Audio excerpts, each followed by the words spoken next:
আজ থেকে বহু বছর আগের একটা ঘটনা। এক ছোট্ট বালক এক জায়গায় বসে আছে। সেই বালকের সামনে ওই সময়ের সবচেয়ে শ্রেষ্ঠ যে জ্যোতিষী, সেই বালকের চেহারার দিকে তাকার পরে বলতেছে, তোমার হাতটা আমি একটু দেখতে চাই। ছোট্ট বালক যখন সেই সবচেয়ে শ্রেষ্ঠ জ্যোতিষীর সামনে হাতটা বাড়াই দিয়েছে, জ্যোতিষী হাত দেখে বাকরুদ্ধ হয়ে গেছে। কি বলবে বুঝতে পারছে না। ছোট্ট বালক আর এই জ্যোতিষীর মধ্যকার ঘটনা দেখে ছোট্ট বালকের বাবাকে ওই বালকের একজন আত্মীয় খুব দ্রুত ডেকে নিয়ে আসছে। ওই ছোট্ট বালকের বাবা কিন্তু কোনো সাধারণ লোক না, খুব অসাধারণ ওই সময়ের একজন সম্রাট ছিলেন। তার সম্রাট নিশ্চিতভাবে খুব জ্ঞানী মানুষও ছিলেন, খুব ভালো মানুষও ছিলেন। তো উনি জ্যোতিষীর চেহারার দিকে তাকায় বুঝতে পারতেছে যে সামথিং ডিফারেন্ট, ভিন্ন কিছু হয়তো বা জ্যোতিষী লক্ষ্য করছে এই ছোট্ট বালকের মধ্যে। তখন উনি জ্যোতিষীকে অভয় দিল যে আপনি যা কিছু দেখছেন সেটা আমাকে জানাতে পারেন। তখন ওই জ্যোতিষী বলতেছে যে মাননীয় সম্রাট, আপনার এই সন্তান, তার চেহারা, তার হাতের মধ্যে যে রেখা, এইটা দেখে আমি যেই জিনিসটা লক্ষ্য করছি সেটি হচ্ছে এই ছোট্ট বালকের সুনাম আপনার সুনামকে ছাড়াই যাবে। এই ঘটনা শোনার পরে বাপ যদি শোনে যে ছেলে তার মর্যাদাকে কাটিয়ে ছাড়িয়ে আরো সামনে যাবে, তখন একজন বাপ সবচেয়ে বেশি খুশি হয়। তা ওই সম্রাটও খুবই খুশি হয়েছে। খুশি হওয়ার পরে সেই জ্যোতিষীকে বলছেন যে আপনি কি চান।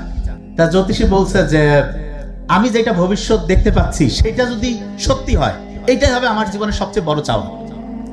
তারপরও সম্রাট তো কিছু দিব না, এটা কেমন হয়? তা বলছে ঠিক আছে, আপনার কোনো যদি সাজেশন থাকে বলেন একটু। তখন ওই জ্যোতিষী সম্রাটকে কয়েকটা সাজেশন দিয়েছে, কয়েকটা বুদ্ধি দিয়েছে। এই বুদ্ধিগুলোর মধ্যে একটা বুদ্ধি ছিল যে এই ছোট্ট বালক কিন্তু সাধারণ কোনো বালক না, একে সবসময় আপনি আপনার আশেপাশে রাখবেন। তা সম্রাট চিন্তা করছে, ওই সময় সবচেয়ে শ্রেষ্ঠ জ্যোতিষী যেহেতু এই পরামর্শ দিয়েছে, তাহলে আমার ছোট্ট শিশুকে আমার সাথেই রাখতে হবে। ছোট্ট শিশুর বয়স 8 থেকে 10, সবসময় সম্রাটের পাশেই থাকে। একবার হলো কি, ওই সময়ের সবচেয়ে শ্রেষ্ঠ ধনাঢ্য ব্যবসায়ী ওই সময়ের চেয়ে, উনি হচ্ছে ওই সম্রাটকে ভিজিট করতে আসছে। তা যেটা হয়, একজন সম্রাটের সাথে কেউ যখন দেখা করতে যায় তখন নিশ্চিতভাবে কোনো উপহার নিয়ে যায়।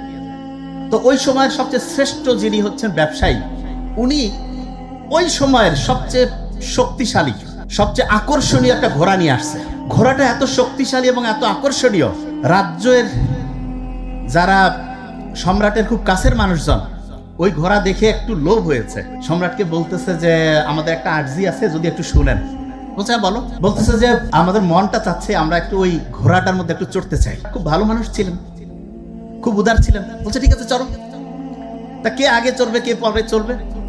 পরে বললো যে ঠিক আছে, অ্যাকর্ডিং টু এইজ, বয়স অনুসারে যার বয়স বেশি সে আগে চড়বে। তা সিনিয়র যে, উনি চড়তে গেছে। ঘোড়া যখনই উঠতে গেছে, ঘোড়া এমন একটা ধাক্কা মারছে, একদম পড়ে গেছে।